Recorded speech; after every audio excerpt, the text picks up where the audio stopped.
The publicity blurb for Richard Gere's latest film declares that all his character cares about is creating and selling his version of the truth. It's an apt summary of today's Hollywood stars.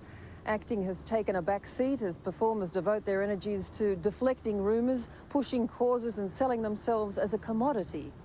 Richard Gere is the ultimate example. He is a deft hand at playing the Hollywood publicity game. When Witness caught up with him, he tried to give our reporter Prue Lewan a few lessons.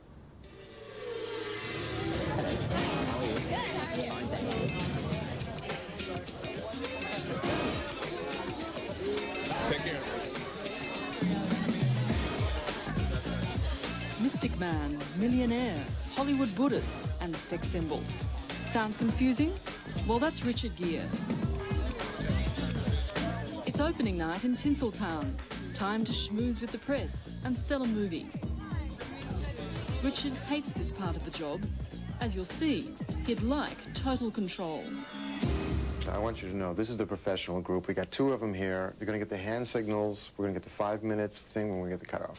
So now we go. You're on. Go. What is it about the dark side of humanity that appeals to you creatively? Well, we've all got really brutal, hidden, dark sides of us. And part of our job, I think, as human beings, is to acknowledge that, to make friends with that side of ourselves, and be able to transform that into something else. So, again, this is self-knowledge. I don't have to like these characters, or respect them particularly, characters that I play. The other Richard Gere trademark is sexual tension. Are you nervous? Been a while since you rubbed up against a woman with a brain. But just try talking about it and see what happens. On screen, your sexuality has a brooding, smouldering... Brooding and smoldering sexuality. Is that you, Richard? No, of course not. No, these are constructs. I mean, you're brooding and more sexual right now than I am. It's not straight up and down Midwestern sex appeal. It's not Harrison Ford, is it? It's sex with attitude. I don't know. I don't know. I don't think about this stuff.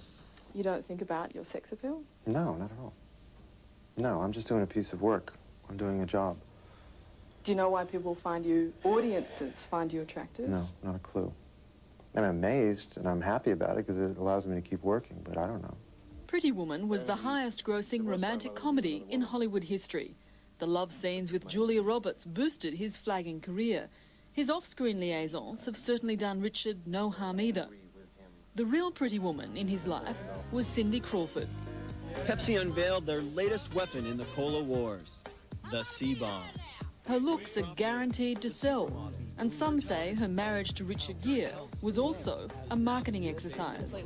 Cindy seems to have made the leap from supermodel to superstar to super salesperson.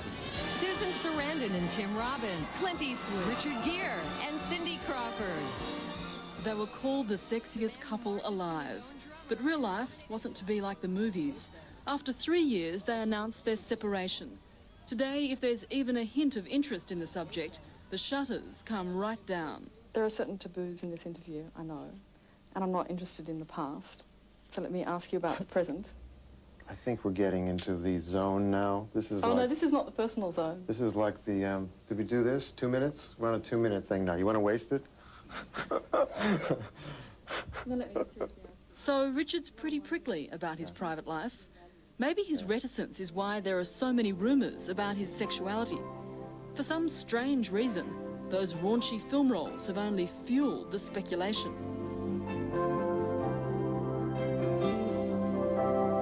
In American Gigolo, he played a male prostitute who falls in love with his client. As unambiguous as it was, the movie did nothing to quell rumours that Richard was gay. The question constantly comes up, but Richard just won't answer it. I'm one of the few people who refuses to. Because it's not an issue to me. So you don't feel it's necessary to say one way or the other? No, in fact, you shouldn't say. No, absolutely not. It's no one's issue. It should not be a point for anyone. And if you believe that, I applaud you.